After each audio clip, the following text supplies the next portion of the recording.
ప్రియులారా, ప్రార్థన చేసుకుందాం. పరిశుద్ధుడా, మీకే స్తుతులు స్తోత్రాలు చెల్లిస్తూ ఉన్నాం. ఈ ప్రాతకాల ఆరాధనలో తండ్రి, మీ సన్నిధి నిత్యము మాతో ఉంచండి. ఆరాధన అంతటలో మహిమ ఘనత ప్రభావాలు మీకు ఆరోపిస్తూ యేసు ప్రభు వారి పరిశుద్ధ నామమున వేడుకొనుచున్నాము తండ్రి. ఆమేన్.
ప్రియులారా, ప్రభు పేరట శుభాలు. జన్మదినాలు, వివాహ దినాలు జరుపుకుంటున్న కుటుంబాలకు యేసుక్రీస్తు ప్రభు పరిశుద్ధ నామమున పండు friends and sisters YouTube channel ద్వారా శుభాలు మీకు అందజేస్తున్నా. మీ కొరకు ప్రార్థన చేస్తా ఉన్నా. దేవుడు మిమ్మలను దీవించునుగాక. మంచిదండి, మీరంతా క్షేమంగా ఉన్నారా? దేవునికి వందనాలు చెల్లిందాం. అందరము కూడా ఈ ప్రాతకాల ఆరాధన కొరకు ఏర్పాటు చేయబడిన పరిశుద్ధ లేఖనాన్ని చదువుకుందాం. అందరము కూడా పరిశుద్ధ గ్రంథాలు తెరచి పేతురు రాసిన 2వ పత్రిక 1వ అధ్యాయము 4వ వచనాన్ని మనం కలిసి చదువుకుందాం. 4వ వచనము 2వ భాగము. దురాశను అనుసరించుట వలన లోకమందున్న భ్రష్టత్వమును ఈ వాగ్దానములు మూలముగా మీరు తప్పించుకొని దైవ స్వభావమునందు పాలివారగునట్లు వాటిని అనుగ్రహించాను. ప్రియమైన దేవుని యొక్క కుటుంబీకులారా, మరి ఒకసారి ప్రభు పేరిట వందనాలు. మనము కొన్ని దినాల నుండి మరి దురాశను గురించి ధ్యానం చేస్తున్నాం. దురాశ, దాని వలన కలిగే నష్టాలు, కష్టాలు వాక్యము ద్వారా పరిశుద్ధ లేఖనములో ఉన్నటువంటి వచనాల ద్వారా గుర్తెరుగుచున్నాం కదా. మరి ఈ దినము చదివినటువంటి వాక్య ప్రకారముగా మనకు నష్టము, కష్టము కలిగిస్తున్నటువంటి దురాశను విడిచి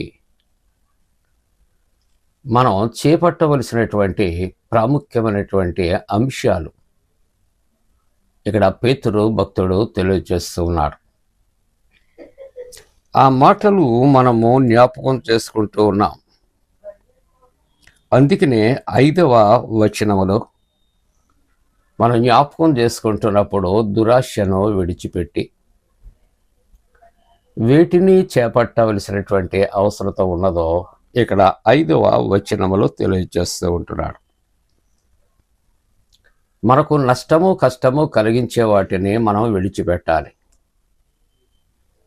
మనకు మేలు కలుగు వాటిని మనము చేపట్టాలి. మనము బ్రతకటానికి ఆక్సిజన్ మనము గ్రహించాలి, ప్రాణవాయువును స్వీకరించాలి.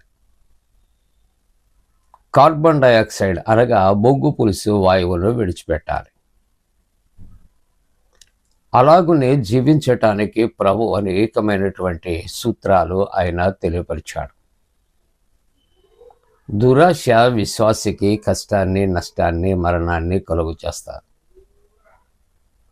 కానీ మానవుడు జీవించటానికి, ఆశీర్వదించబడటానికి కొన్ని ప్రాముఖ్యమైనటువంటి అంశాలు ఆయన 5వ వచనంలో మనకు తెలియజేస్తూ ఉంటున్నాడు.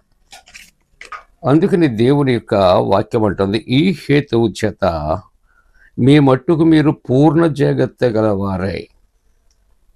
అనగా మానవుని యొక్క జీవితంలో మేలు పొందుకుంటానికి మనము కావలసిన జాగ్రత్తలు తీసుకోవాలి. ఆ జాగ్రత్తలు ఏమయ్యున్నది అంటే మనం కొన్నింటిని మనము పొందుకోవాలి. ఆ పొందుకున్నటువంటి వాటి కొరకు పేతురు భక్తుడు తెలియజేస్తూ ఉంటున్నాడు, మీ విశ్వాసమునందు సద్గుణం. అంటే మానవుని యొక్క జీవితంలో కావలసినది విశ్వాసం, ప్రభువునందు విశ్వాసం. దురాశ కాదు. దురాశ, పేరాశ వీటిని విడవాలి అని దేవుని వాక్యం సెలవిస్తున్నారు. కానీ చేపట్టవలసినటువంటివి ఏమిటి? ఆలోచన చేస్తూ ఉంటున్నప్పుడు విశ్వాసి విశ్వాసమును కలిగి ఉండాలి. విశ్వాసమే కాదు, ఇప్పుడు విశ్వాసములో ఏమి కలిగి ఉండాలి అంటే సద్గుణము కలిగి ఉండాలి. సద్గుణము, మంచి గుణ లక్షణాలు, గుడ్ క్యారెక్టర్. ఈ సద్గుణములు ఏవి కలిగి ఉండాలి అంటే జ్ఞానము కలిగి ఉండాలి.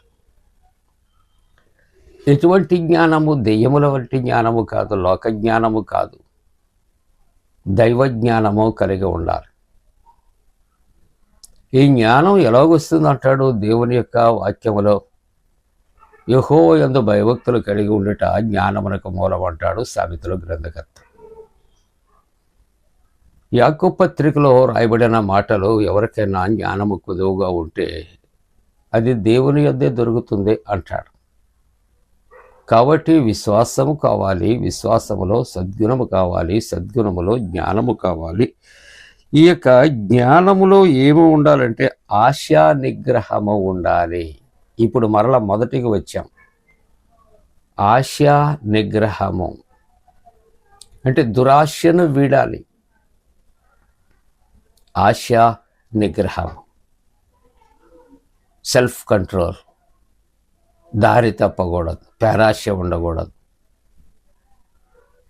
ప్రియ దేవుని బిడ్డలారా, ఆశా నిగ్రహము. ఈ ఆశా నిగ్రహంలో ఏముండాలి? సహనము కలిగి ఉండాలి. పేషెన్స్ అనేది క్రైస్తవుడికి, విశ్వాసికి, కుటుంబానికి సహనము ఉండాలి. ఈ యొక్క సహనమందు ఏమి ఉండాలి అంటే భక్తి కలిగి ఉండాలి. ఎవరి యందు భక్తి? యెహోవా యందు భయభక్తులు కలిగి ఆయన త్రోవల యందు నడుచువారు ధన్యులు. మనం ధన్యులముగా ఉండాలంటే దేవుని ఎడల భయభక్తులు కలిగి మనము ఉండవలసినటువంటి అవసరత. ఈ భక్తిలో 7వ వచనంలో ఏమంటున్నాడంటే, భక్తిలో సహోదర ప్రేమ కలిగి ఉండాలి. ఒకరి పట్ల ఒకరు ప్రేమ కలిగి ఉండాలి. లవ్ దై నైబర్, నీ పొరుగు వారిని ప్రేమించు, నీ సహోదరుని ప్రేమించు, కష్టంలో ఉన్నవారిని ప్రేమించు, అవసరతలో ఉన్నవారిని ప్రేమించు. కాబట్టి భక్తి యందు సహోదర ప్రేమ, సహోదర ప్రేమ యందు దయ. దయ అనే మాట కింద పుట్టినట్లో ప్రేమ అంటాడు. చూసారా? ఏదో ఒకటి కాదు, ఇవన్నీ కలిగి ఉండి వాటిలో మరి ఒకటి మనము కలిగి ఉండవలసినటువంటి అవసరత. వీటన్నిటినీ ఏమంటున్నాడంటే అమర్చుకొను, అమర్చుకొను. ఇవి మీరు విస్తరింప చేసుకోవాలి. కాబట్టి వీళ్ళ వాక్య ధ్యానములో మానవుడు కలిగి ఉండవలసినది దురాశ కాదు. అంటే దురాశను విడవాలి, పేరాశను విడవాలి. ఇప్పుడు మనము చెప్పుకున్నటువంటి ప్రభు యొక్క లక్షణాలు అన్నీ కూడా మనం కలిగి ఉండటానికి మనం ప్రయాసపడాలి. అలా ఉండటానికి దేవుడు మనందరికీ కూడా తోడుగుండునుగాక. ఆమేన్. ప్రార్థన. పరిశుద్ధుడా నీకు వందన. దురాశ మానవుణ్ణి పతనానికి నడిపిస్తుంది. దురాశను వీడి మేము ఇచ్చే రీతిగా పేతురు భక్తుని ద్వారా నువ్వు రాయించి ఇచ్చి సెలవిచ్చినటువంటి రీతిలో ఇవన్నీ మేము ఒకదానిలో ఒకటి కలిగి అమర్చుకొని మేము ప్రభు ఆశీర్వదించబట్టాలని కృపచేయండి. ప్రభు ఇది జన్మదినాలు, వివాహ దినాలు జరుపుకుంటున్న కుటుంబాలను ఆశీర్వదించండి. ప్రభు గర్భిణీ స్త్రీలు సుఖప్రసవం కొరకు ప్రార్థిస్తున్నాం. సంతతి కొరకు ఎదురు చూస్తున్న కుటుంబాలు సత్సంతానం కొరకు ప్రార్థన చేస్తూ ఉంటున్నాం. ప్రభు ఇదిగో తండ్రి నాయన, స్పాండిలైటిస్తో ఉన్నటువంటి వారి స్వస్థత కొరకు ప్రార్థన చేస్తున్నా. ఆర్థరైటిస్ తోటి ఉన్నటువంటి వారిని స్వస్థపరచడం ప్రార్థిస్తారు. గుండె బలహీనతగా ఉన్న వారిని స్వస్థపరచండి. అప్పుల బిడదలో ఉన్న వారిని విడుదల చేయండి. ప్రయాణాల్లో ఉన్న వారికి క్షేమకరణ మార్గాల్లో నడిపించండి. పరీక్షలు రాస్తున్న బిడ్డలకు జయము, ఉద్యోగ ప్రయత్నంలో ఉన్న బిడ్డలకు జయము కొరకు చేయండి. నిరాశ నిష్ఫలం ఉన్న వారిని ధైర్యపరచండి. యేసు ప్రభువారి దివ్య నామమును వేడుకొనుచున్నాం తండ్రి. ఆమేన్.